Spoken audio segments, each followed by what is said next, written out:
I'm Sophie, I'm one of the doctors on the ward, and I'll be looking after you today.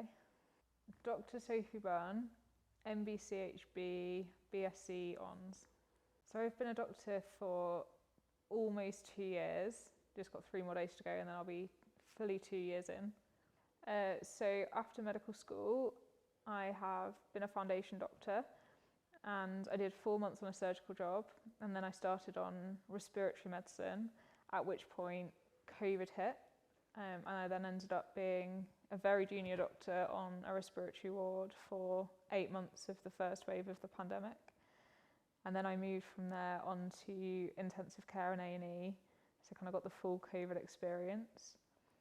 And then I've now done 4 months of a stroke rehab job, which has brought me nicely to the end of foundation. So I've had quite a nice variety of experience in the first 2 years, predominantly COVID with a bit of extra stuff thrown in.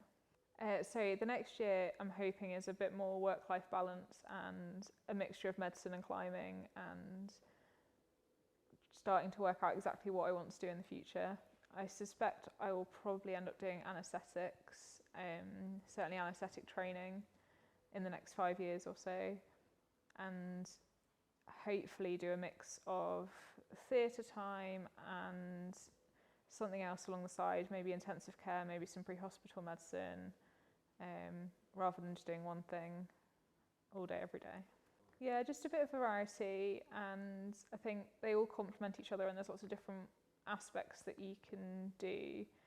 I think a lot of people go into medicine because you get to see, they're like, oh, something different walks in the door every day and you never really know what to expect. And I think if you then do a bit more of a portfolio career where you can actually do a bit of everything, it really is like that, and every day is different and you don't get that monotony of 9 to 5 work. Everything is very different every day.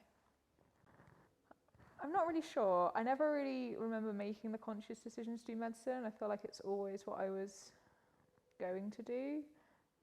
There's a photo of me aged about 5 and I'm sat dressed up as a doctor with a teddy bear in front of me and a little plastic needle syringe, like injecting this teddy bear with some medicine. And I feel like that's kind of was the start of me becoming a doctor. I'm not sure I ever consciously decided that's what I was going to do. It always just felt like the right thing for me and what I was going to end up doing.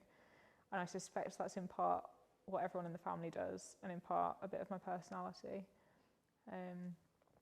But I like helping people, I like making people feel better, all of the cliches, and I think medicine allows me to do that every day.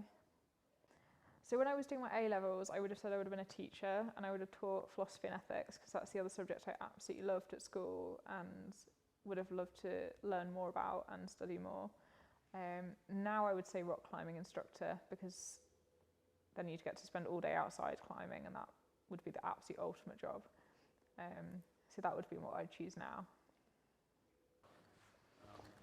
Can you write me a sick note to get me off work? Yeah, of course. Do you have any particular ailment? Well, you can decide what my ailment is actually. Okay.